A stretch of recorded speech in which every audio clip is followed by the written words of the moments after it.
Alright mga dude, good evening. May i-share ako sa inyo. Meron nga pala ako ditong sinet up na off-grid setup na solar panel. And right now, alam naman natin na itong mga nagdaan na araw, mga 4 days ata o 5 days na tuloy-tuloy umulan, is nalobat na yung battery ko. So meron ako ditong dalawang battery.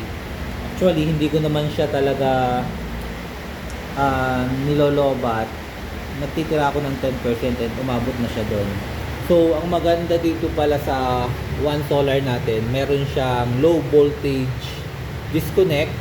So, automatic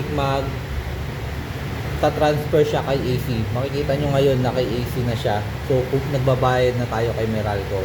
And then, meron din tong voltage restore. Once ma-meet niya yung voltage na yon, babalik na siya kay battery.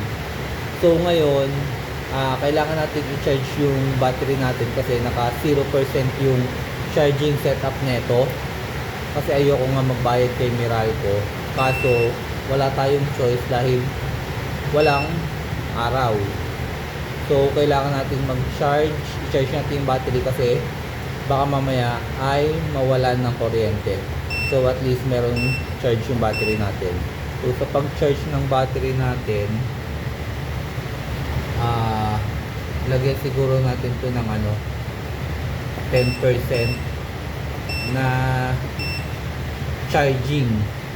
Ito yung rate ng current, kung gaano kataas yung papasok na current.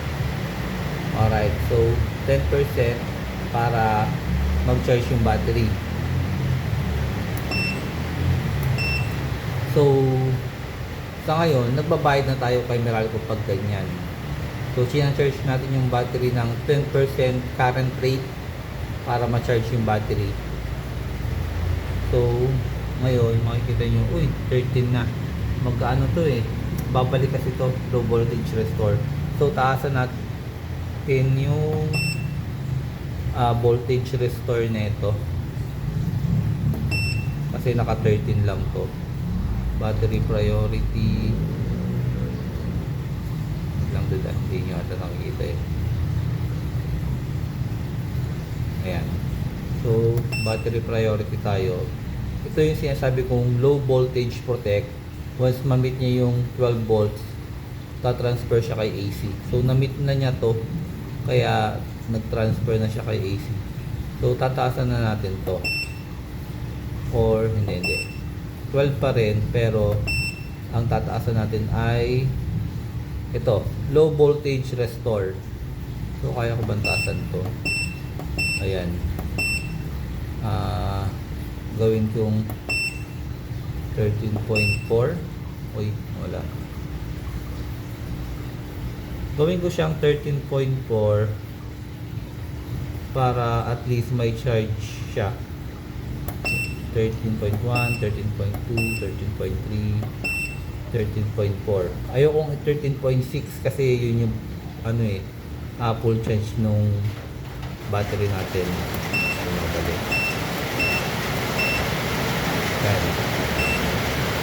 Alright, so nagcha-charge na yung battery natin ngayon. Makikita nyo, blinking to. Uy, hindi siya nagbe-blink.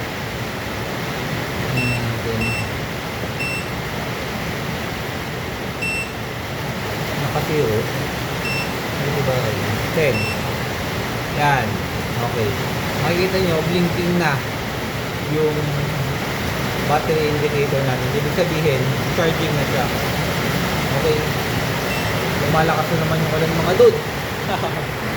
So, yan. Nag-charge na yung battery natin para meron tayong backup if ever mag-brown out. Wala tayong choice kasi hindi umaaraw. So, bayad muna tayo kay Meralco. Alright, yun lang mga dude, let's go!